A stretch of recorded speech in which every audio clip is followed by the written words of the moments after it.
All right, thanks a lot, Rachel. It's 7:21 right now. All right, this is what this guy's going to do this weekend. He's going to swim 2.4 miles, bike for 112 miles, and then cap it off with a nice little relaxing 26.2-mile run.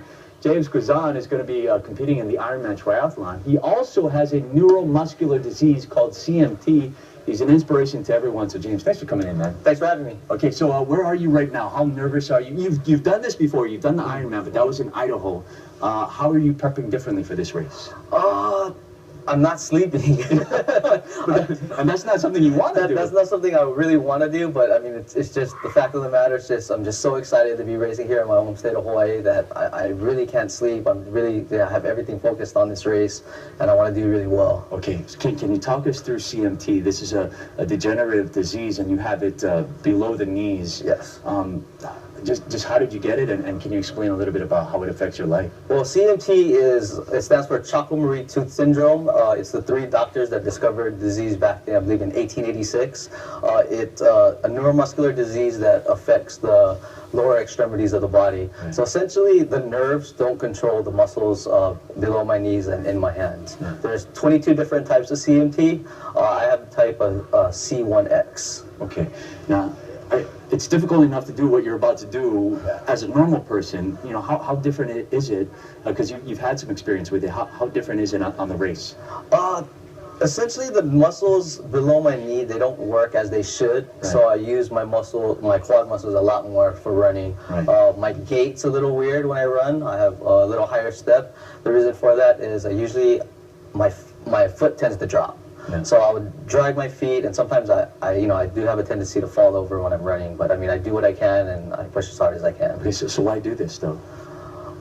It's fun. Yeah, I think it's fun.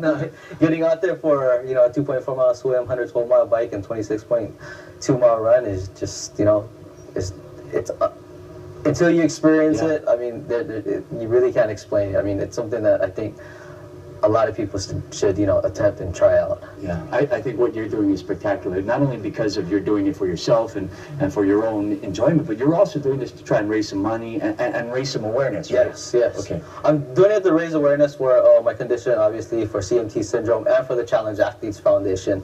The Challenge Athletes Foundation gave me a lot of support with getting me to the point where I am now. I mean, I started off doing sprint triathlons, and the Challenge Athletes Foundation gave me the support to train and to prepare for Ironman. They help athletes from all over the world who have physical disabilities. So they provide things like wheelchairs, prosthetics, and they do training clinics for people who don't have limbs. Okay, so we're seeing the website right there. If somebody wants to get involved, how else can they do it?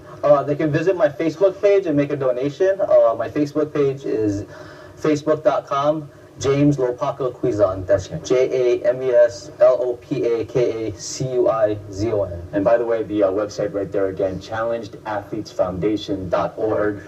So right now you're doing more short, intense workouts. Yes. What are you going to be eating the morning of the breakfast before the big race? I'll probably have my usual race day meal, which would be an ensure, a couple of slices of toast with peanut butter and jelly, and a small protein bar. That's it? That's it. All right. That can get you through. James Cuizon, thanks for coming. Thank you for having me. Congratulations. Have fun. Thank you. Okay, all the information about this is going to be on the website, whatyousnow.com. We'll be right back.